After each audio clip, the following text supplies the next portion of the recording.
Hello, everyone. Welcome to another 401 Access Denied podcast. It's a pleasure to be here. Really excited about today's topic. And we also are special guests that we have on the show. Again, my name is Joseph Carson. I'm a co-host of the show itself and background, a long time in cybersecurity and based in Tallinn, Estonia. And my other co-host is with me today as well, Mike Gruen. Hi, Mike Gruen, VP of Engineering at Cybrary, DC-based company. Long career in IT and cybersecurity as well. Okay, and it's really and great we have with us. Oh, sorry. Go ahead. And we have with us a very special guest, David. I'll let you introduce yourself. Well, thank you. So, I'm David Scott Lewis. Think of David Lightman from the character War Games. You Google my name, you'll get the whole story. You'll hear more about it over the next half hour. And I'm a COVID-19 refugee in Hong Kong right now, and might be in the UK pretty soon. One of the few people in the world who's currently traveling. That's actually a very unique situation right now. So yes, even here in Estonia, we can't go anywhere. So before the opening up, I did see some people send me pictures at the airport asking me today, Joe, are you missing the airport? Here's some memories, and they were kind of teasing me with pictures of the lounges in the airport. So, but sometime in the future, we'll all get to travel. But that's a very unique situation. And of course, David, as you mentioned, our fun topic today is, and it's really dear to my background and what got me into the industry, is that basically through everyone's careers, what really shaped me in being the industry that I'm in was a lot of the iconic movies that we watched when we were younger that had a big impact. And I know right now my kids are watching the likes of the Friends episodes again, so they're really getting influenced by Friends. But what really influenced me was really iconic hacker movies that really kind of got me thinking and got me really interested in gadgets, and also influenced me being, from a very young age, getting into gaming, playing games, playing with friends, and really getting in competitive side. So today's theme of the podcast is really going through a kind of history timeline of iconic hacker movies that's really shaped our industry. And even when I go to events, we have hacker movie nights. And even in the current situation where people are distanced and communicating over things like Zoom, Teams, and Skype and so forth, is that we're even watching movies together. We're even actually doing it through Discord channels and watching it online, either using Netflix as the medium to watch it. So for me, today's theme is really exciting. And it's a pleasure to have David also give us some of his insights and background into some of the iconic movies. So I think for me, I'll start off with one movie that really shaped kind of my kind of background. There's I've got a couple that I like to I watch over and over again. But one movie that really shaped kind of where I'm in the industry today, of course, was War Games. War Games was one of the first movies that I got to watch. One kind of my father, got it on. I think it was even Betamax back then, or VHS, whatever medium we had available to us. And we sat, and watching it, and it was, for me, it was watching the technology and watching techniques, and even actually at that time when I was in high school, or what we refer to as secondary school, it actually also got me very tech savvy. That I actually used some of the techniques from the movie, which is interesting as well, because a lot of the techniques we even continue to use today. Mm-hmm. So, Mike, I'm not sure. Did you get to watch it, I guess, over the weekend, or did you watch it recently, or have you not watched it at all yet? But War Games, I've definitely seen it, and we I've watched it. It was on actually TV just a couple weeks ago, so the timing of this is pretty funny. I watched it with my kids, and yeah, it's. I remember it's one of those movies I watched over and over again. And for me, the thing, after I got into IT and software development and looking back at sort of how, at least the movie, and we'll hear more about the real story from David, obviously, but the sort of innocence of how it all happened and felt just so paralleled so many other things that I think happens in hacking, where you sort of, these unintended consequences, things get out of control. You wrote a thing and next thing you know, it turned into an internet worm purely by accident. Or I have a similar experience in my background where I accidentally took down Colby College with a denial of service attack because I was just trying to find out if my girlfriend was online, stuff like that. And so these sort of like innocent, like how it goes from you trying to just do something for yourself and blows out of proportion. I think at the time that I first saw the movie, I didn't really have an appreciation for that. And then later in life, as I watched the movie over and over again, it just how sort of true to life that is was really what sticks with me on that movie. Yeah, absolutely. I think for me, I'm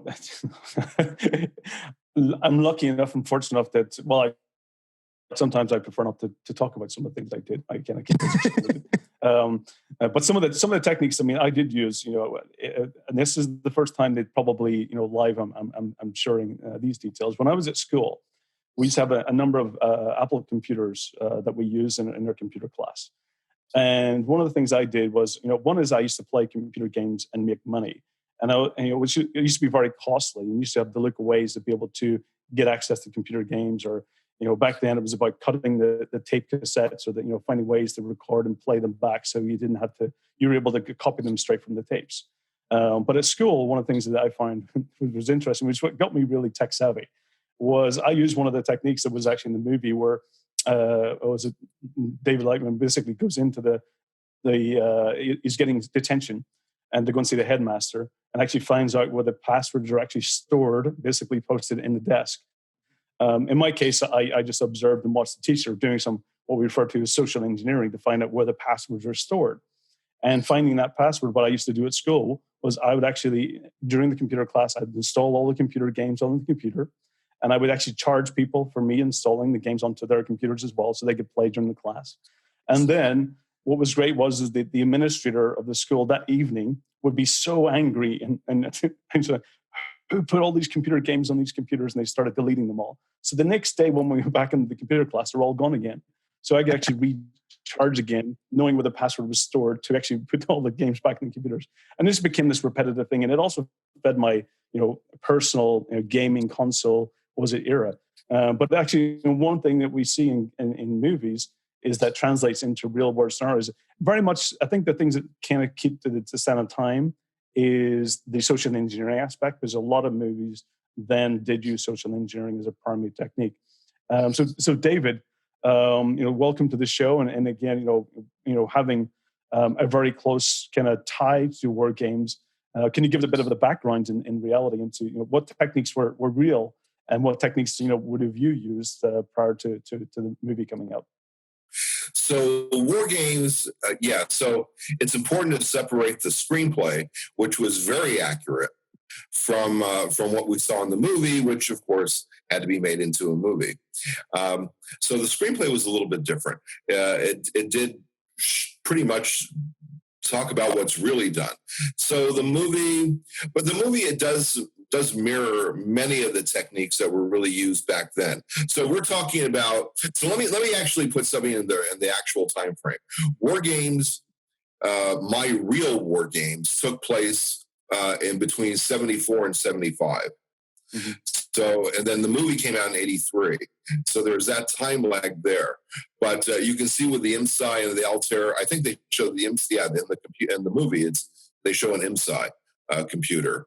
So it's tied into all of that happened back then, and it was a very different environment. I'm a little bit older than you guys, so I'm a few years younger than Gates and Jobs. So unfortunately, because if you notice, Scott McNeely, all of them were pretty much about 3 years older than me, 3 to 4 years older. So unfortunately, I missed that. But so there were certain things happening back then, and it was kind of like hacker/hobbyist. Mm-hmm. So I would say that people back then, we could build computers. We had no option. You would get something from Altair or IMSI, and the parts would be missing. So you're building your own computer and parts are missing. So you had to actually understand things. Then there was Adam Osborne's books where you actually learn, you could do coding, you could do machine and assembly coding. So it was just a very different world back then. But also then trying to understand. I used to use patents to try to get a better idea of how systems are working, even though, of course, you're not going to get too much information, but you'll get a better understanding. And that's something that's never really been covered That didn't get shown in War Games. But in War Games, they showed the research part. In reality, that's at UCLA. And in the movie, they show Seattle and the Pacific Northwest Lab, Battelle's P&O. But in reality, that's the RAND Corporation. Yep. And that's UCLA's main research library. So a lot of those things are accurate. We're getting the information. There's also the AI component. That was also very important to me from the beginning. One thing that a lot of people overlook about War Games is that, okay, hacker movie, but they forget that War Games was the first movie to show AI in its current time frame. Unlike 2001 showing HAL in 2001, War Games is actually showing AI techniques at that time. And it was the first movie to do that. So, and that was very important to me. I've been involved with AI since then. Mm-hmm. So anyway, I'm happy to answer any questions about War Games, and I'll tell you what influenced me to get into all this. So I mean, that's really interesting. Absolutely, with basically AI and computers playing computers, and I think it was how to get the computer to play itself, and using things like tic-tac-toe as those examples is really kind of great. And of course, everything that you had, absolutely. I looked at. I've got a RetroPie, and I even go back and play a lot of the games from that era, just to bring back the memories. Things like going back and playing Monkey Island and R-Type. And there's a lot of games from the 80s era that I played, but also going back into the old Pac-Man, tic-tac-toe games that really kind of influence a lot of, even that hacker culture as well. So from that, what how did you get connected with War Games and Lasker, and how did you get where was that kind of connection or meeting, or how did it evolve from that? Okay, so a friend of mine was working as an admin to Marty Kahn. That's James Kahn's brother, and he was an agent of William Morris. So Larry and Walter, Larry Lasker and Walter Parks, who wrote the screenplay, I guess they were working with Marty. I guess he was their agent. So they arranged for a meeting. It was kind of a fluke situation. The girl that had worked, the admin, they were looking, originally the plot was supposed to be about some kid who won a science fair, and it was going to be the Stephen Hawking prototype or protege. And because at the time I was studying astrophysics, Caltech was involved, all sorts of other things. And then they find out, oh, okay. And then we kind of get pulled in a completely different direction. That wasn't the original focus of the movie at all. But when we were working on the screenplay, I actually pulled it in a different direction, which Walter talks about in the 25th anniversary. They have a session at Google. And he talks about, I actually forgot about it. It's what I wanted to see in the movie. Mm-hmm. Because this is during the Strategic Defense Initiative.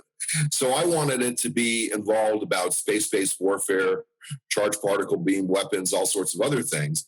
And then they brought it basically back to me, which when I ultimately wrote the screenplay, surprised me. Because that came out of nowhere. Mm-hmm. So it's like, yeah, it was interesting to see how that whole thing evolved. And it took several years. Originally the screenplay was owned by Universal. That's who I got paid by. And then, so Universal, I believe Disney owned it, or Paramount owned it at one point. And then MGM got it. So there was a little bit of a lag. It wasn't a smooth process, getting it made. And then the directors changed as well. There were at least two directors that I remember on War Games. So it took a while. I wasn't that involved with the movie, but the screenplay was almost verbatim. And then being the character, there's even people I deal with today will say, and I'm over 60 years old now, will say that they can see my personality in the David Lightman character. And I would say, yeah, that's accurately captured as well. So anyway, it's the time frame of 1975. Yeah, because the screenplay itself was kind of around 1975, 76 time frame. And the movie didn't come out until what, kind of early 80s, 83. 83. So there's a large gap between, one is the screenplay being created and also the movie being, released itself. Did you ever get to meet Matthew Broderick at all, or was that something that I did? Yeah, I did. I did on the at MGM, where you see the main stage at NORAD. That's where I met Matthew Broderick. But I didn't really develop much. By the time I got to the movie, I wasn't very involved with the movie directly at all. Again, it was, but the screenplay, yeah, a lot. I would say the two most influential people in the screenplay were myself and Willis Ware at the Rand Corporation, who's now passed away. But those were, I would say, we were the two key people that were involved with the screenplay. And it's interesting. One thing that you mentioned, you were studying astrophysics, which is interesting because I think that's where, if I look when I read a lot of the old books from that era, because I like to read and also research, I find that most people who were involved in computing or in computer science or information technology were actually into astrophysics and space and flight. Was that a common thing then to study that kind of moved people in that direction? Was it, or the people that was involved, were they coming from the same background? That's a great question. I've done many interviews, and that's the first time somebody's asked that question. So remember back then, because I'm older than you guys, back in the mid-'70s, there was no computer science. Right. Mm-hmm. You either studied math or you studied electrical engineering. Okay, so the ACM, the Association for Computing Machinery, they were the math geeks. And IEEE, double E geeks, right? So things were different back then. So people had different backgrounds. It really was more hobbyist. People willing to get their hands dirty actually could build stuff. Oh, popular electronics. I would say that's the one thing that was our Bible. Every month we were looking forward to the new issue of Popular Electronics, and we would buy stuff. We would remember things came in kits. You got them in the mail. You put them together. You got out your soldering gun. You actually did this stuff. I had a ham radio. I had a novice initially, of course, then an advanced. So that was pretty typical too. You had a lot of people into ham radio back then. And then I also built a telescope in the 6th grade, a Newtonian telescope. So there were some people that were doing that. I would say ham radio and certainly popular electronics is where everybody coalesced around popular electronics. Yeah, I think there's a really good movie or documentary that was on PBS called Triumph of the Nerds that I think does a very good job of capturing sort of those 70s. It's the early days. It's the Apple Microsoft story of back in the garage. And I think it does a great job of sort of showing all of the different avenues that people got into computing back then. Because right, as you said, there was no comp sci. It was math or is it double E, or you were doing some sort of hobby like ham radio. And I know a lot of my friends who are actually in software or in IT, their dads were actually doing ham radio, and that's what influenced them. Definitely. And then by the time I went to college, the University of Maryland, College Park, originally the comp sci department was still part of the math department. It then spun out into its own department, but it was at one point still part of the math department. And so there were still a lot of people in comp sci were in math or double E majors as well, like double majoring. So I think that continued all the way through the 90s. Yeah, I remember you guys had one of the earliest fairly large AI departments. You don't get credit for it. Everybody thinks MIT and Stanford, right, but they forget that you guys had one of the larger AI departments, one of the earlier ones too. Yep. College Park, it's I think because it's a public school, they don't get the some of the recognition. But yeah, I actually went there for mechanical engineering and ended up in comp sci. But yeah, it's one of the top 10. It was, at least for a long time, one of the top 10 comp sci departments in the country. I think it still probably is. But yeah, there's a lot of groundbreaking work that was done there. Yeah. And I think it's great as well, David. One of the things I'm seeing in the industry as well is people going back to basics. People going back to, really tying it back. Even, ham radio today is actually becoming more and more popular. Mm-hmm. People are starting to get more into it Because ultimately, at the end of the day, everything we do is based on radio waves. It's based on communication on radio waves, and a ham radio is very the basics of showing how that primarily functions. So I see a lot of people in the industry and my peers, and even when my kids are asking, what things should you get into or what should look at. And one of the first time I'm looking at is ham radios. They should understand how ham radios work, because ultimately that's the basis of communication, the radio spectrum itself. And also, it's really great to see things like Raspberry Pis coming out, and the Intel ones and other types of microcomputers that force people to build, that force people to understand how it puts together. Because I was being originally from Belfast in Northern Ireland, we were always a little bit behind the times, and we always had to kind of push ourselves to try and get the information, because the magazines 2600 would come in months later. We wouldn't have it, the first editions, we wouldn't have those early editions, and you were going and even some of the games you had to write in BASIC, get to compile it, run it, and hopefully that they actually typed it out right or the print was right. Otherwise, you'd find out a month later that you actually they had an error at a certain line. So I think I'm happy to see people going back to those times and those elements where people are understanding the basics and how things function. And I think that's really critical, because I think for me over the years that's been lost. Is people today, if I looked at when I did software programming or computer science, you really had to understand. We were sitting with oscilloscopes and watching the waves going through and trying to understand about the bits and binaries and machine code and algorithms, understanding how it works. And one of my worries was that when I started seeing people in the later years of my studies and sometimes going back to do additional courses, it was copy paste. It was repurposing or reusing existing things and not knowing how the fundamentals works. And that scared me a bit, but it's great to see. Hopefully it will be a trend that people will get back to those basics and really get back to, I think that really, that a hardcore education where people were doing it because they wanted to and they wanted to learn, rather than being, for the sake of just being like everybody else.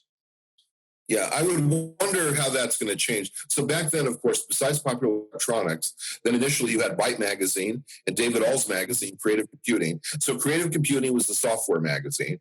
Byte was the hardware magazine. And it was a lot of fun. It really was a lot of fun. And I don't see that now. I don't see, right now, let's face it, the CS major, they could even be from CMU or some great school like that. You rip open the computer, they have no idea what's underneath the hood.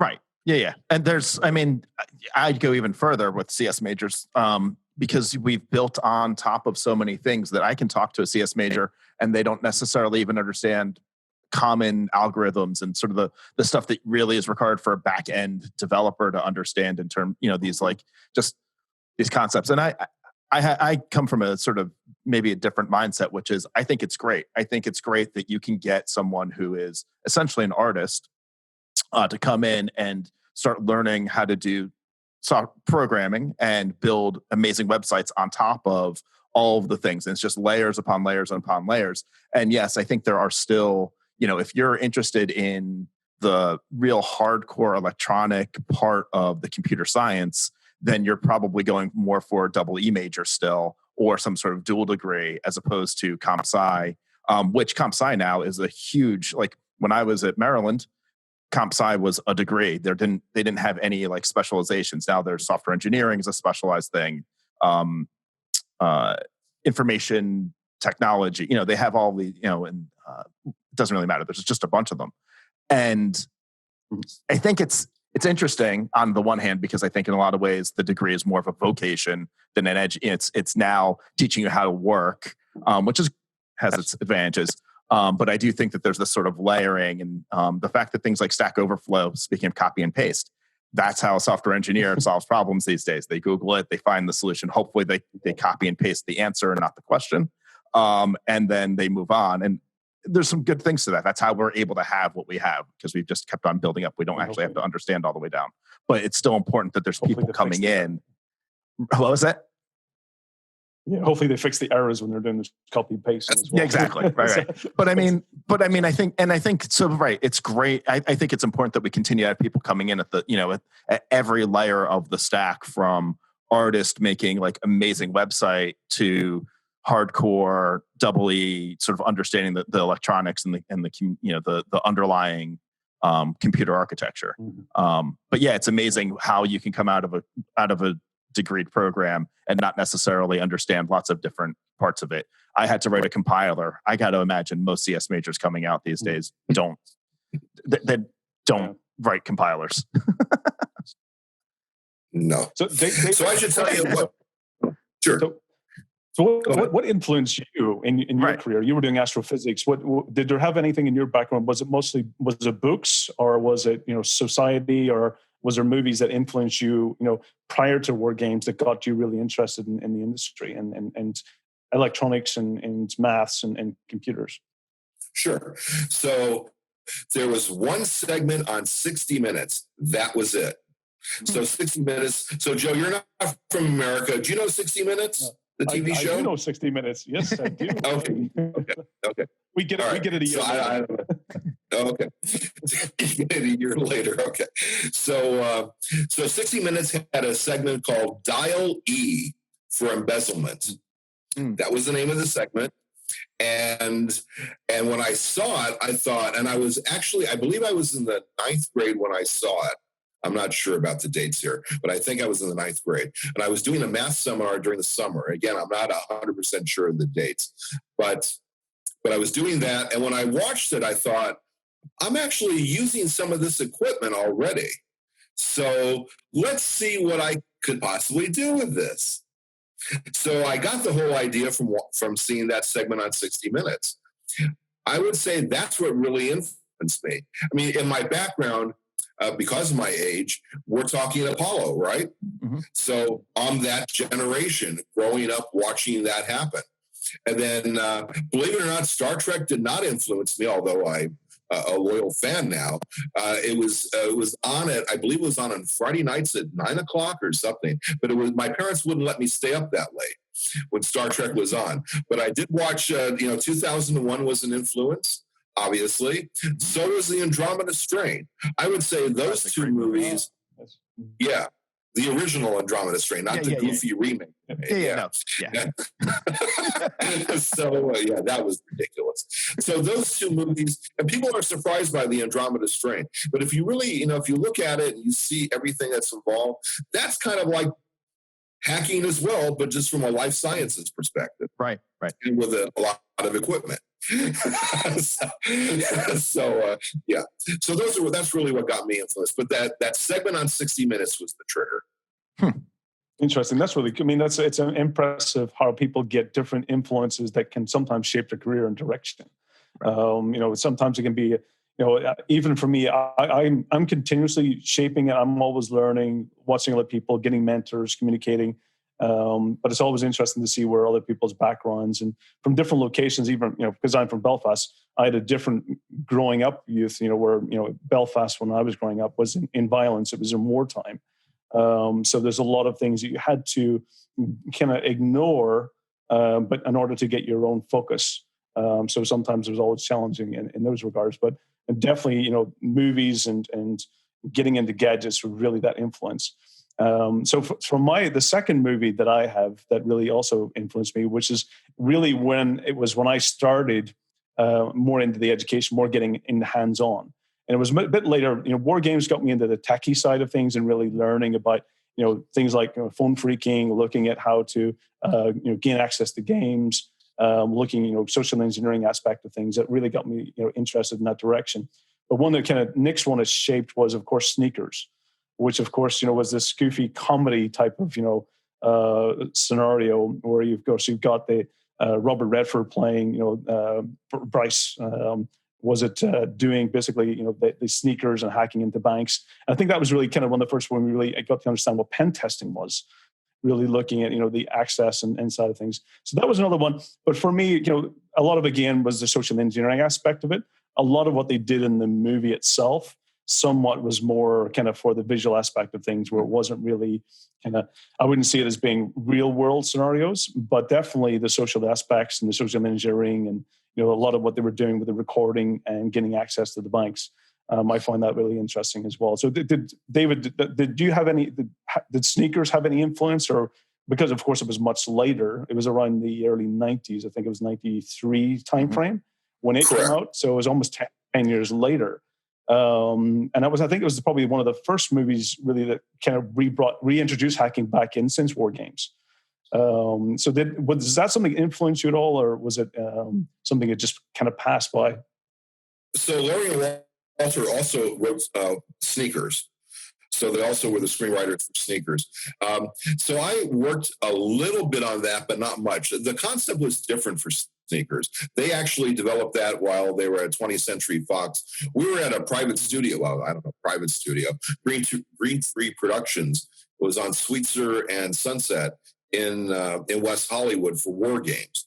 But they were then celebrities at that point. So they were actually at 20th Century Fox doing Sneakers. So Sneakers was, and there's also a difference, and you can kind of sense it watching the movie. War Games was a labor of love. Mm-hmm. Sneakers to them was a job. That's the difference. And the people approached it very differently. The people that actually worked on the movies, not just the screenwriters, approached it very differently. For like Robert Redford, it was just a job. Right. That's my understanding, the way they approached it. And for Matthew Broderick, he really kind of got into War Games. People were more enthusiastic about it. So Sneakers. So yeah, that was much later. And that was really supposed to be a movie about physical security. Mm-hmm. And then it kind of morphed. Yeah, and then it kind of morphed. That's where the term sneakers comes from. And it comes from the physical security world. And then it morphed into what you see in the movie, as movies often do, right? They morph from the screenplay, and they have to be visually exciting. So that's how it evolved. So at that point, I had kind of moved on. So it wasn't, Sneakers wasn't, but I enjoyed the movie, but it wasn't any part of. So, and I think one of the big differences with Sneakers and War Games. War Games is a story about it's more the story of the characters, I think, than Sneakers is. And I think that's where you see that sort of that warmth that comes through in War Games that probably made it more even easier as an actor to get into the character, get into the roles, and not just treat it as a job, because I think it's much more accessible. And it's more, I think it's just more about the people in a lot of ways. And the hacking is this thing that sort of supports the movie. It's a key element, obviously, but it's not as, I think it's not as, like, whereas Sneakers, it's definitely, the hacking is more in it than the character development, I think. Yeah, Mike, I would say, to expand on that, they actually met my Jennifer. Mm-hmm. Her name was Helen, and I was actually with her for 11 years. We were high school sweethearts. Oh, nice. And so they actually knew her. Right. She didn't really like the way that she was portrayed in the movie, but she wound up getting promoted to first level management at Hughes Aircraft quicker than anybody in the history of Hughes Aircraft. She became a double E. Mm-hmm. And she was working on Millstar and other classified projects, and she went that path. So you wouldn't think that from the Jennifer in the movie, that she would wind up working on Millstar. But anyway, so but there really was, and again, they had met her. So there is that element in War Games that is based in reality, and it does make it more human. And there's nothing like that in Sneakers. Right. So I think the characters really come through in War Games much more. You get to see the more personal side of it, the more kind of human, where basically people are curious as well. And that definitely comes across in the characters for sure. And you can see that difference, absolutely, David, as you're mentioning. For some, it's basically, I think for a lot, even in the War Games, they were, maybe Matthew Broderick's one of his kind of first roles and early roles he was getting into. Where Sneakers, they were already established kind of actors, that's playing a role and just doing a job. So I'm curious, there's a different Robert Redford movie that comes up frequently when you look for hacker movies. I watched it last night, fell asleep. 3 Days of the Condor. Yeah, exactly. Because it's not a hacker movie. There's some computers. He's a CIA guy, whatever. I'm curious if either of you have seen that movie or thoughts on it. I have seen it and I like it. It's I thought it was a great movie. I think it was the originally based on the book 7 Days of the Condor, so they compressed it for the movie. Yes, actually, six days of the Condor was 6 days was the book.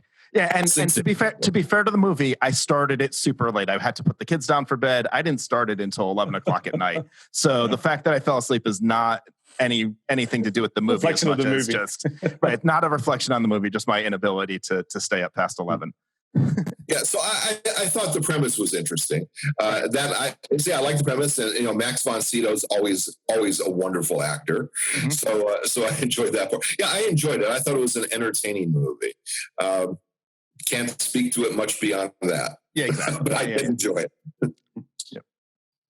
Yeah, I think it's been a number of years since I've actually seen that movie. I think it's when was it produced, or when was it? It was like it's a 70. Oh, is it 60 something? No, late 70s. It's late 70s based on the music and the rest of it. It's definitely. I would say it's late 70s. I don't remember exactly. Yeah, I think it's late 70s as well. Right. But, one of the movies that, speaking of Matthew Broderick and War Games, and where hacking is sort of, one of the movies that I think of, and you can convince me that it's not a hacking movie, is Ferris Bueller's Day Off. Now, there's a lot in that movie where, whether it's him changing his attendance record, his sister gets a car, he gets a computer. That was like one of the things. And so there's definitely the supporting role that hacking plays throughout the movie. It's not in any way a main character. It's just a sort of side note, changing his attendance record. The stuff that they do, the social engineering of how they get the restaurant into the restaurant that has, it's all booked up. It's a fancy restaurant. They can't get they don't have a reservation. How are they going to get in, and how they get through all of that? And then even the total failed car hacking of trying to roll back the odometer. So I think that's one of those movies that's like definitely doesn't come up in your list of hacker movies, but one that I like to think of a lot. It definitely had a lot of influence on me. I think when I was in college, one of my college roommates used to refer to me when I talked about my high school antics. He was like, "You live Ferris Bueller's Day Off. You're Ferris Bueller."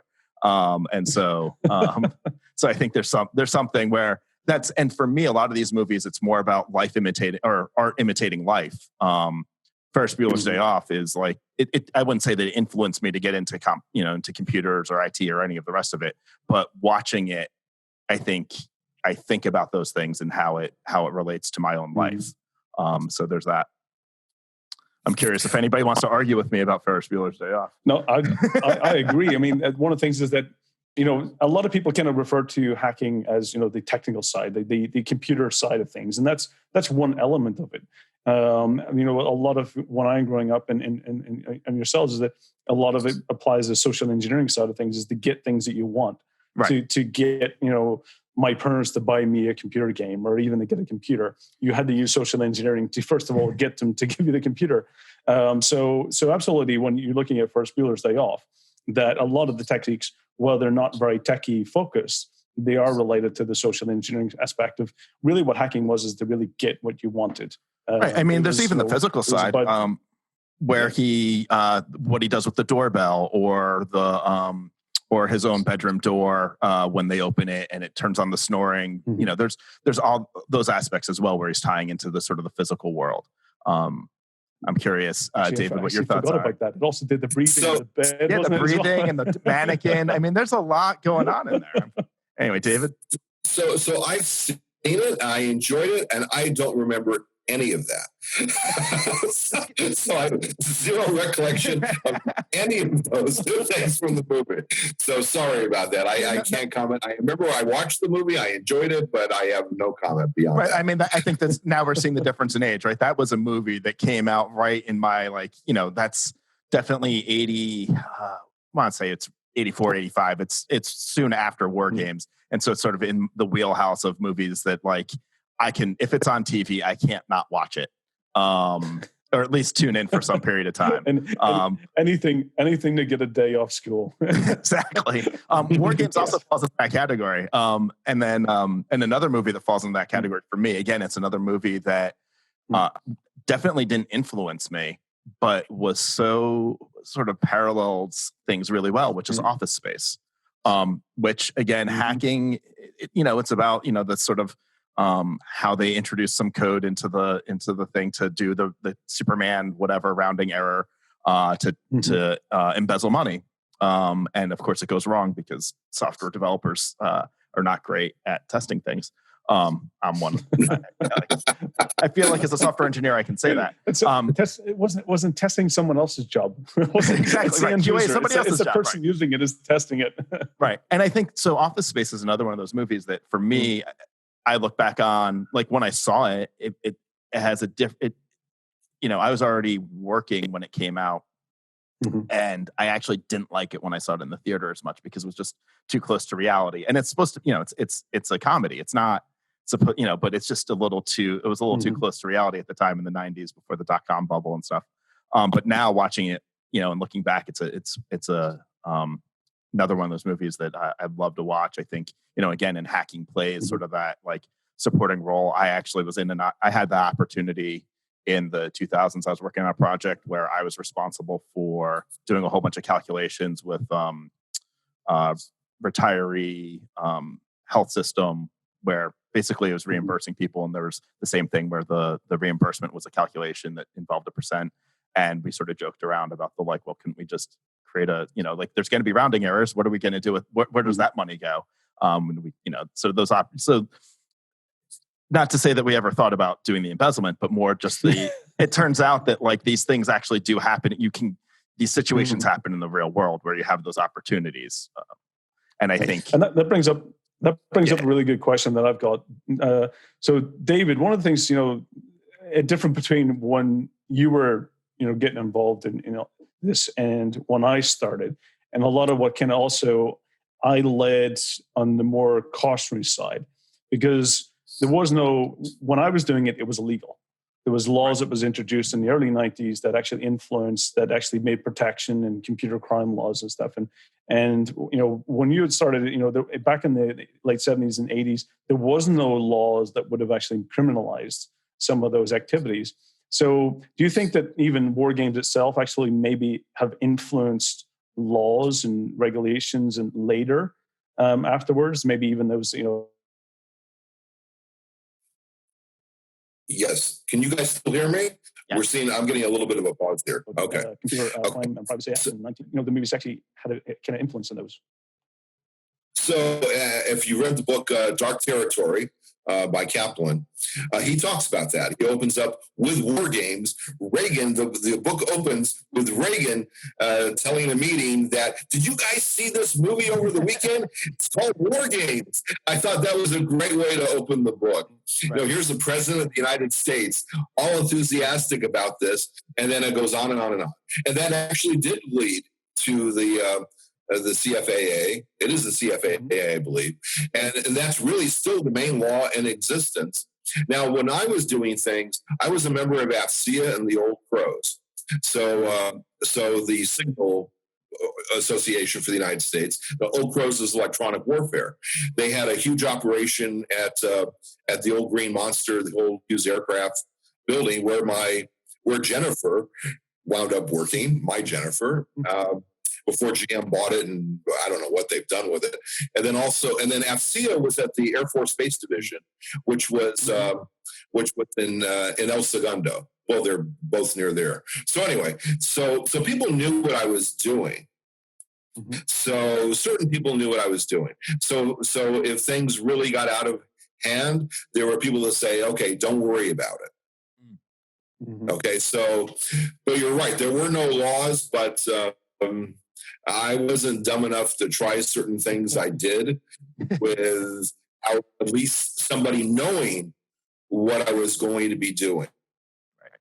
And knowing that I wouldn't take anything too far.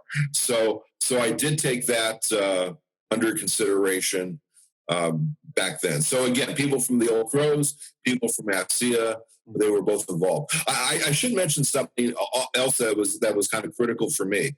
There was a group that I belonged to called PCC, and it kind of meant Personal Computer Club, but they never wanted to really name the acronym. So it's just PCC, and they were a hobbyist group, and we used to do a lot of stuff. This is something, this will date me. HP 65s. So HP 65s were the first real kind of handheld computers, Right. and we were writing code and doing all sorts of things with it, and that's what really was a group to support the HP 65, and that really helped develop my skills because this was all a bunch of hacker types, and that really did help. It was nice to have a supporting group while you're developing your skills and learning all of this. I think that was really kind of critical. And I used to go there quite often. Like it was Friday nights. We met on Friday nights, and it was pretty far away from me. It was about an hour drive from where I was. Now in Los Angeles, it's probably about a 3-hour drive because of traffic. But anyway, so that was also influential. And I think, and what's my point? My point is having a support group, a hobbyist group, I think helps. It really does help develop your skills. It encourages you to pursue more things. You always want to one up your buddy. Mm-hmm. Yep. Okay, and that drives people toward excellence. And the whole backdrop of the Apollo program, the space race in general, I think was also critical. It was always in the back of our minds, right? And that's something I think you guys missed because of your age. That the space race was over. You know, but in my age group, the space age was really a driving force behind everything, behind really everything. And it's funny that you mentioned things that we, because our age, we grew up, internet was, World Wide Web, all that is when I was in college. You guys, it's different. And so I think back to, you mentioned being in clubs and how important being in clubs was.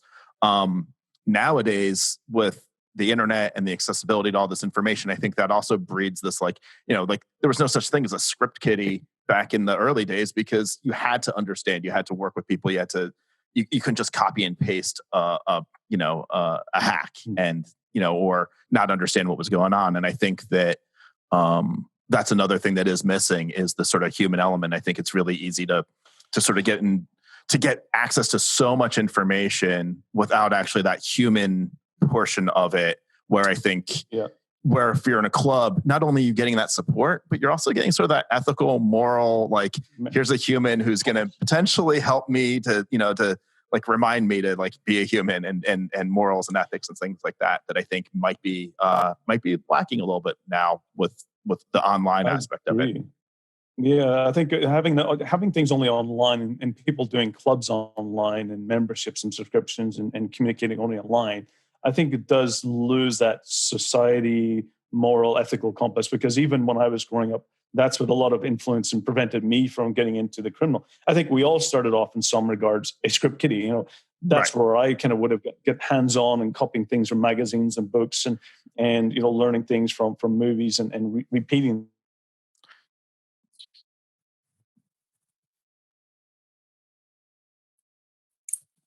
them and then perfecting them, getting better. But it was the clubs that kept their moral compass. It was really when we're talking about other people, mentors and societies. And I think that's what's critical in even the early days of the Loft and Cult of the Dead Cow. They kept each other, their moral compass in the right direction, the ethical reasons, and having those types of clubs where people who may have by themselves, without that club or community, may have went off into kind of criminal directions. It was that kind of mentorship and moral that kept everyone going down the right path. And I think today we are missing a lot of that. And I think that's probably why we do see a lot of youth going into criminal activities, and we get into this rehabilitation and re-education and reintroduction to society programs that hopefully, I think we need to catch it earlier. So, Well, I think one key thing is the hobbyist element in many ways is just gone. So if you remember that scene in Apollo 13 where they throw all the materials on the table and they're trying to figure out how to, that's what we would do at PCC. We would do that stuff. We'd get the latest issue of Popular Electronics. We'd throw all the stuff on the table. We add a bunch of new stuff to it. Let's go at it, guys. And that's just totally missing. And that you need to do in a group, hands-on. You can't do it online. Can't deal with hardware online. Right. Right. You got to do it. I don't know. We do virtual. infrastructure. We do infrastructure as code now, man. Like that's the thing, right? Like I'm a huge proponent of DevSecOps. Like right now, all of my infrastructure, it's in this file. That's my hardware. It's awesome. Gives me a lot of control. When your internet connection goes down, that's when the problem happens. Exactly.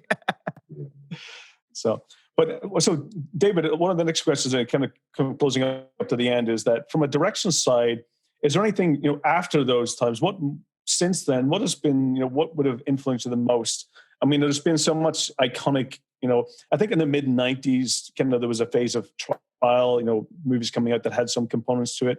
And I think in the late 2010s, and since then, of course, there's been a resurgence. And I think one that I remember that probably had a more visionary aspect, which people don't really talk about, and it's somewhat lost in history as well, was Johnny Mnemonic, where basically Keanu Reeves, is basically having a chip in his head where it contains data, and there's the artificial intelligence, so those elements of it.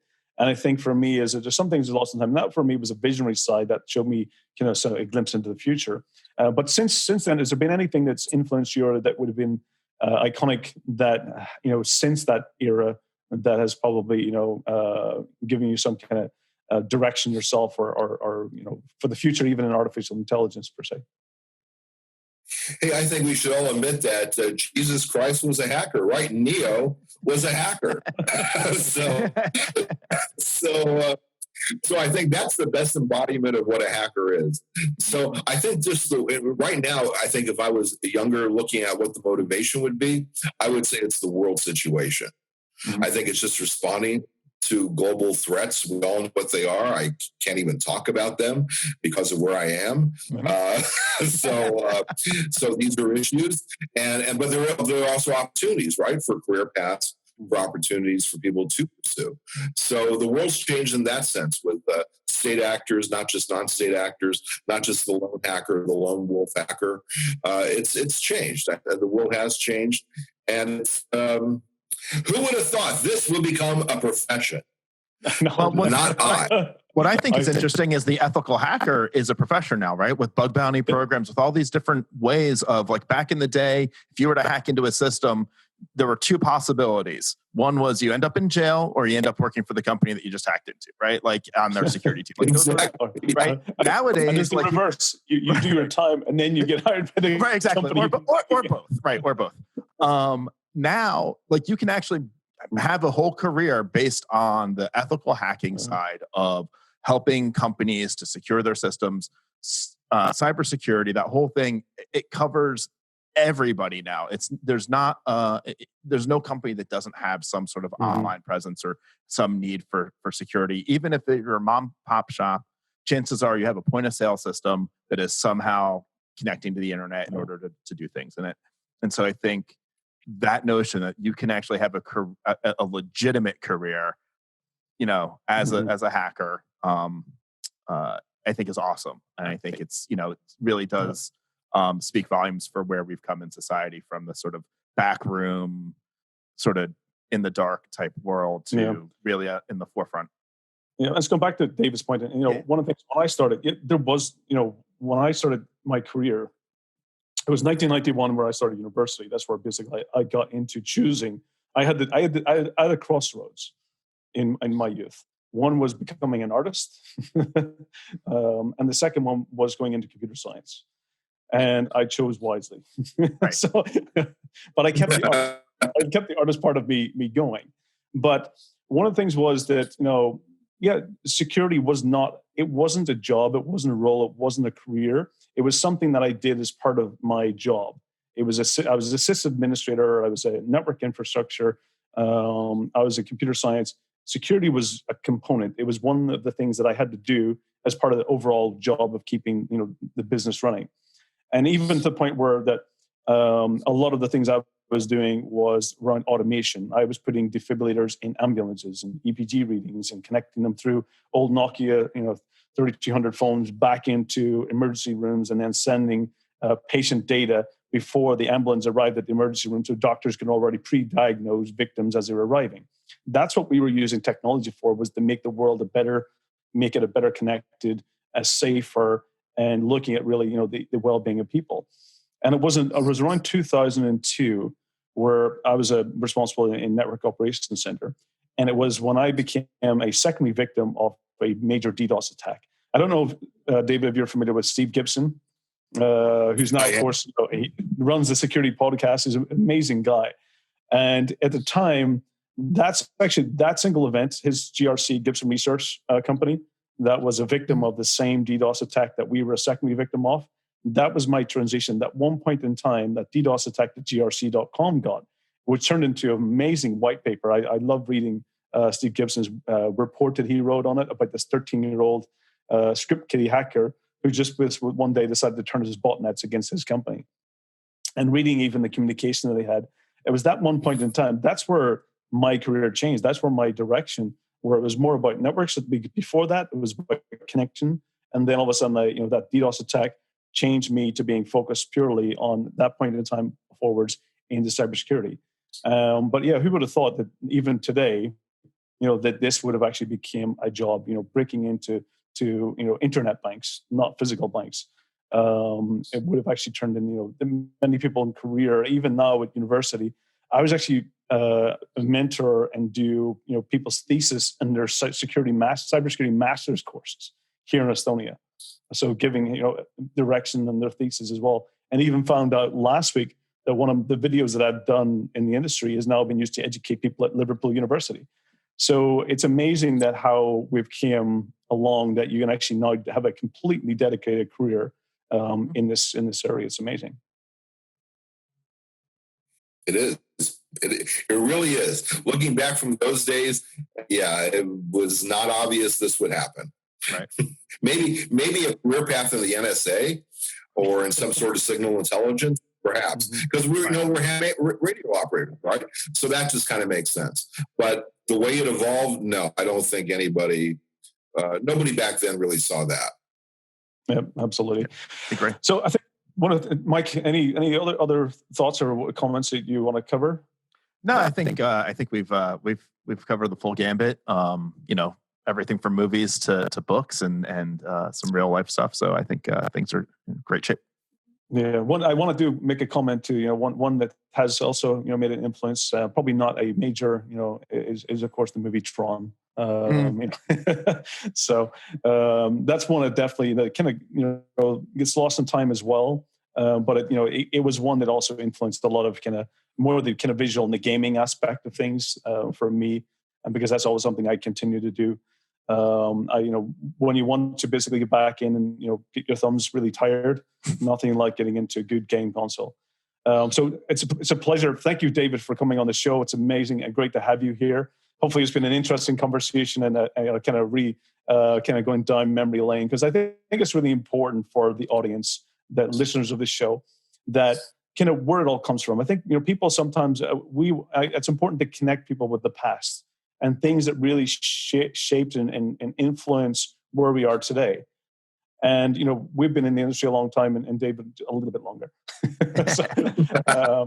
That have really, through basically our past, and hopefully sharing and educating and showing people, it's important to make sure that the basics, basically getting into where it came from, and even sometimes get a little bit hands-on with hardware.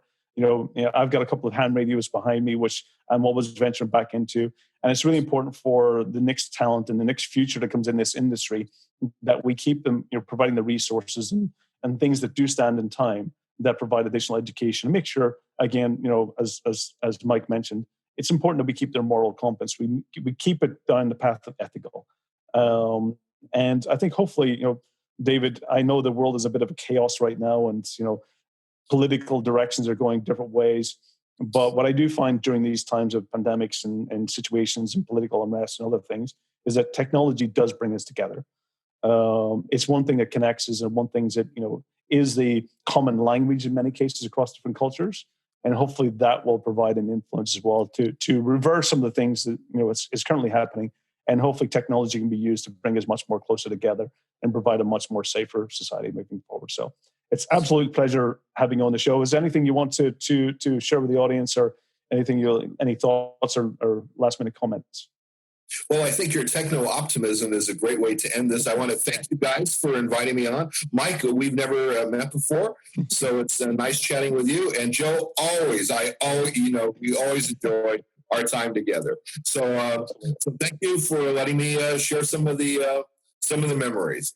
And now we need to look forward to a really good AI-based Cyber Grand Challenge based movie. That's where I see the direction going. That's where it's going to go next. Quantum computing, more quantum than AI, but also AI. Yeah, absolutely. Mike, any last minute comments for the audience? No, I love the idea of the quantum, because it'll break all of our modern encryption. I have the screenplay in my head already. Let's do it. So anyone who's listening to this podcast, I'll call Larry up. Yeah, we can do. Anyone who listens to the podcast is in movie making that really wants to take this to the next level in reality. We're all here to be advisors and consult and share our thoughts and ideas. Absolutely, because we have, on this show we have the right people. Again, at that point, it's been a pleasure, David, having you on. I look forward to seeing you in the future. If you're going, you're going to be closer to me in the near future. So at some point, I'm pretty sure I'll make a hop over and we'll grab a drink or some dinner together. Mike, next time I'm in DC, I have no idea when that's going to be. I'm sure we'll see each other.